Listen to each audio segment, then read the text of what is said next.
അപ്പോൾ ദേ ഞാൻ ഹെന്ന ചെയ്ത് കഴിഞ്ഞിട്ടുണ്ട് കേട്ടോ. എൻ്റെ ഹെയർ ലൈൻ ഏകദേശം ഇവിടം വരെയാണ്. ഞാൻ നന്നായിട്ട് എൻ്റെ ഫേസിലേക്ക് ഇറക്കി ഹെന്ന ചെയ്തിട്ടുണ്ട്. കാരണം ചില സ്ഥലങ്ങളിൽ എൻ്റെ മുടി ഇങ്ങനെ ഫേസിൻ്റെ സൈഡിലേക്ക് ഇറങ്ങി നിൽപ്പുണ്ട് കേട്ടോ. അതും ആ ഹെയർ വൈറ്റ് ആയതുകൊണ്ട്. അപ്പോൾ നിങ്ങൾക്ക് തോന്നും ഫേസിലേക്ക് കളർ പിടിക്കില്ലെന്ന്. ഒരു ചെറിയൊരു ഷെയ്ഡ് പിടിക്കും. അത് നെക്സ്റ്റ് ഡേ ഒക്കെ ആകുമ്പോഴത്തേട്ട് നമ്മളൊരു കുളിയൊക്കെ കഴിഞ്ഞ് കഴിയുമ്പോഴത്തേട്ടും അതങ്ങ് പൊക്കോളൂ കേട്ടോ. ഒരുപാട് നമുക്കിങ്ങനെ ഡാർക്കായിട്ട് നമ്മുടെ സ്കിന്നിലേക്ക് പിടിച്ചിരിക്കുന്ന ഒരു ഫീല് വരത്തില്ല.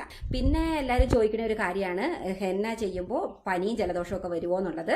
ഹെന്ന തണുപ്പാണ്. അപ്പോൾ അതുകൊണ്ട് പനിയും ജലദോഷവും ഒക്കെ വരാനുള്ള സാധ്യത വളരെ കൂടുതലാണ്. പ്രത്യേകിച്ച് പൊടി, ചൂട്, തണുപ്പും ഒക്കെ അലർജി ഉള്ളവരാണെന്നുണ്ടെങ്കിൽ. എനിക്കും തണുപ്പും പൊടിയും ഒക്കെ അലർജി ഉള്ള ആളാണ്. കെമിക്കൽ ഡൈ ചെയ്യുന്നതിൽ നല്ലതാണല്ലോ ഹെന്ന ചെയ്യണതെന്ന് വിചാരിച്ചിട്ടാണ് ഞാൻ ഹെന്ന ചെയ്യണത്. അതുപോലെ ഞാൻ ഒരുപാട് കാലമായിട്ട് ഹെന്ന ചെയ്യണ ആളാണ്.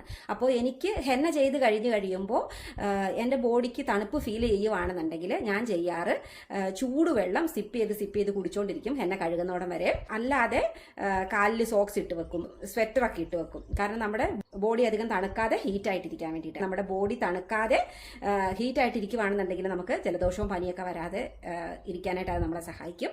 പിന്നെ ഇപ്പോൾ ഇവിടെ ചൂടുകാലം ആയതുകൊണ്ട് എനിക്ക് അങ്ങനെ സ്വെറ്ററും സോക്സും ഒന്നും ഇട്ട് വെക്കേണ്ട വരാറില്ല. എങ്കിലും ഞാൻ ചൂടുവെള്ളം ഇടയ്ക്കിടയ്ക്ക് സിപ്പ് ചെയ്ത് കുടിക്കാറുണ്ട്.